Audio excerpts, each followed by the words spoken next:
So I don't know if apprehension is the right word, but we're definitely feeling a little bit more cautious than normal, I would say, on this trip. Definitely. There was a recent tragedy on the mountain.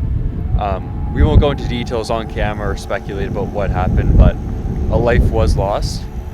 And I think more than anything, it's just a reminder about how quickly things can change out here.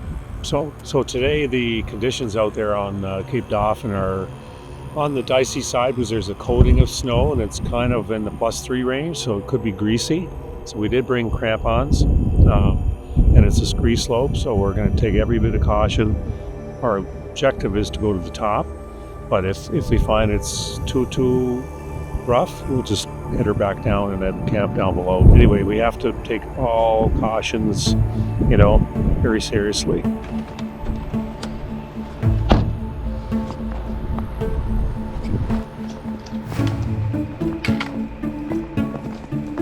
There's the beaver dam there, see? And we're going to walk along that edge and end in the forest. That's a big hemlock forest, ancient trees there.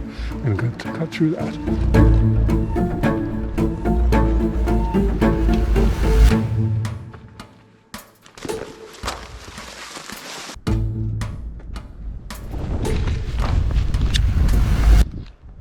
We've hit a really cool boulder field about a quarter of the way up the mountain.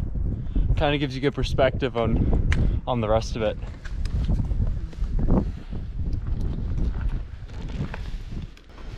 So here you can see where we're at here.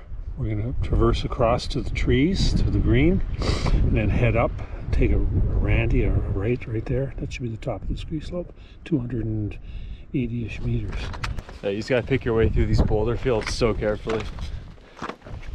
Snap an ankle so quickly. Tricky but good.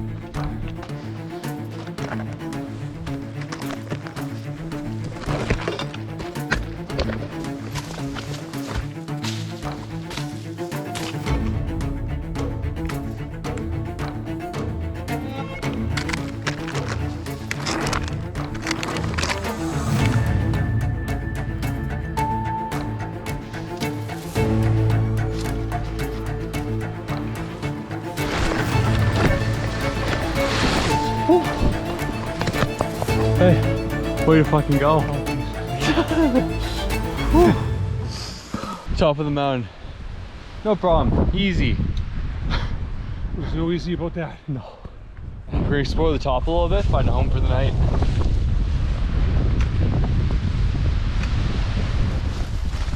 Yeah, this is the spot right here. Oh, Holy. man. This is freaky. I'm liking this, buddy. Yeah, this is amazing. Top drawer. Wish the camera could do it justice for you guys. Truly incredible. I think this little spot's gonna be home for the night. I absolutely hate shooting tent setups and teardowns on video, so we're gonna cut to a finished tent.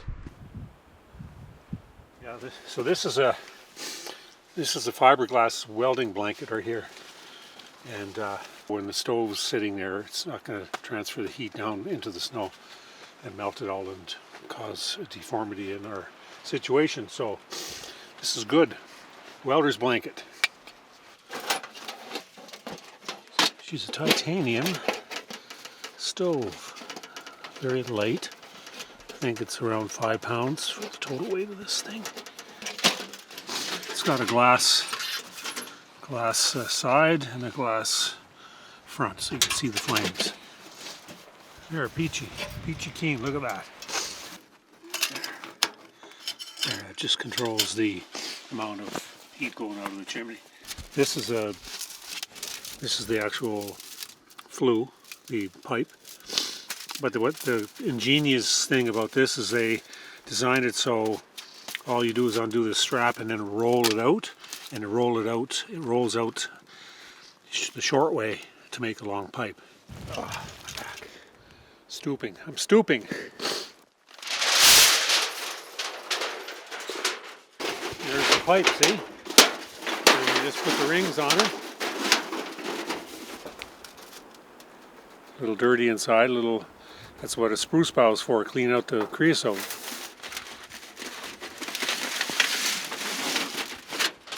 When you're a big boy and you get a big stove for your tent, maybe looking at the same procedure. Right? Yes, Father. That works. Perfect.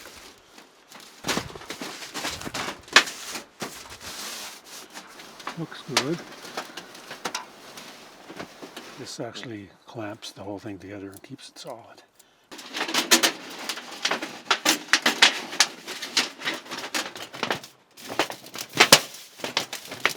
So now we just need 2 logs underneath the stove for security, which is it. And a whole bunch of logs for inside the stove. Yeah, that's work.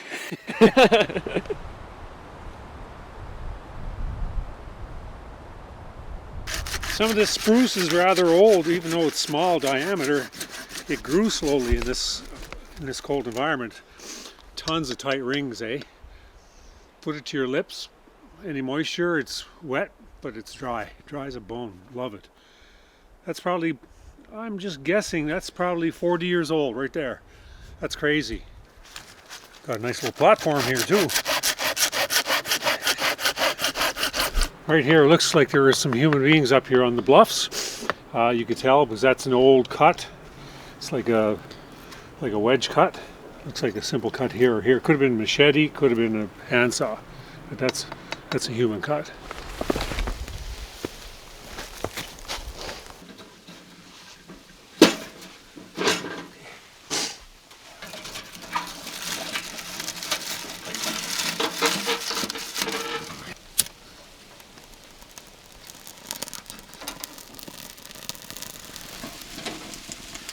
Keep putting the small stuff on top. Between hiking up the mountain with all the gear, finding a camping spot, cutting all the wood, setting up camp, it's so much work at the end of the day, but the second you light that fire, it's all worth it. This is the reward. Before we get too comfy inside, a couple more things to do. 1, cut a lot more wood. And then 2, I'm gonna go around with some logs and kind of seal the edge of the tent just to keep the heat in.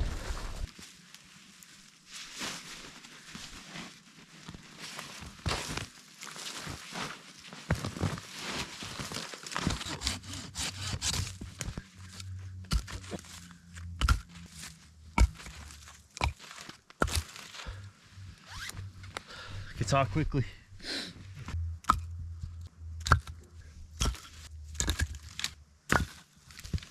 Good stuff. Well, look what's cooking in here.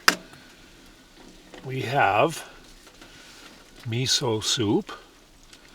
It's a instant packet. They're quite handy. With tofu and everything in it. Green onion and other things. I made some homemade pork balls here, Asian styled. And I have some kelp seaweed in here, some mushroom, some fresh ginger, fresh garlic, all kinds of garlic. Big red onion in here, and a little bit of love actually. And that's gonna be supper.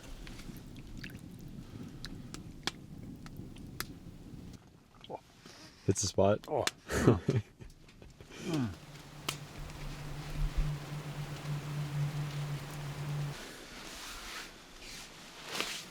How are you doing? I'm doing fine. Yourself? Boy, she's snowing like to beat the band out there. Wait, snowing to beat the band? Snowing to beat the band. That's actually a thing. What does that even mean? It means it's snowing a lot. I guess to beat the band must be something to do with the drums, right? When you're drumming fast, that's how fast the snow's coming. Crazy. It was stupendous, I have to admit. Once we got here and got the tent up, fire going, now she's cozy. This is living. Living large, glad to be alive. That's all I can tell you. It's been almost 2 years since Gordon and I's trip up to the bluffs on Kelly's Mountain. And then just last spring, we hiked Cape Dauphin. So Cape Dauphin Mountain is somewhere between the two. It's all the same landmass, but this peak is somewhere in the middle. It actually caught my eye for the first time as we were driving to Cape Dauphin. I made the point to you at the time, saying that we had to get up here someday. Yep. Just to check it out for the book, if nothing else. And Definitely well worth it. definitely. But humans have been here, so we found it a tree that had a cut mark on it today. Yeah. So that tells you some people are curious enough to make the effort to come up here. And we actually have an old photograph, right? Yes, from Shane Wilkie, who let us know about a picture taken back in the 70s or 80s, and it was basically exactly where we were today on that one point, looking back, and we spotted it. So it's pretty cool. So some people do get up here.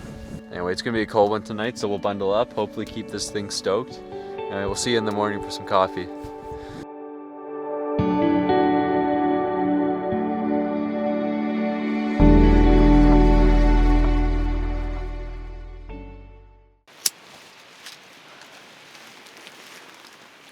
Top of the morning to you. Yeah, you bet, buddy.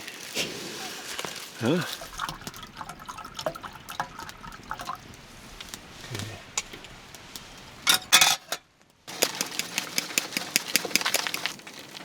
Oh, I can smell that. It's so good. So good. Eh?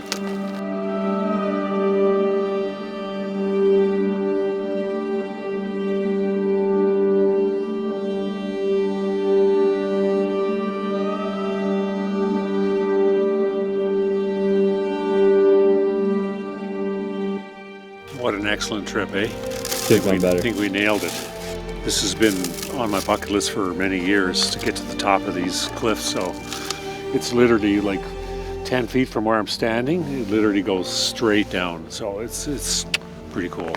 And you get to see all of Sydney and Glace Bay and all that from here. So it's pretty nice. And we nailed her. It's kind of funny, for how much camping we do on this channel, I really don't love camping that much. Mountains are just truly my first love, and it's just a great way to be around them, spend time on them. Feels good to check this one off for the book, so could not be happier. Anyway, thank you guys again, and we'll see you in the next one here.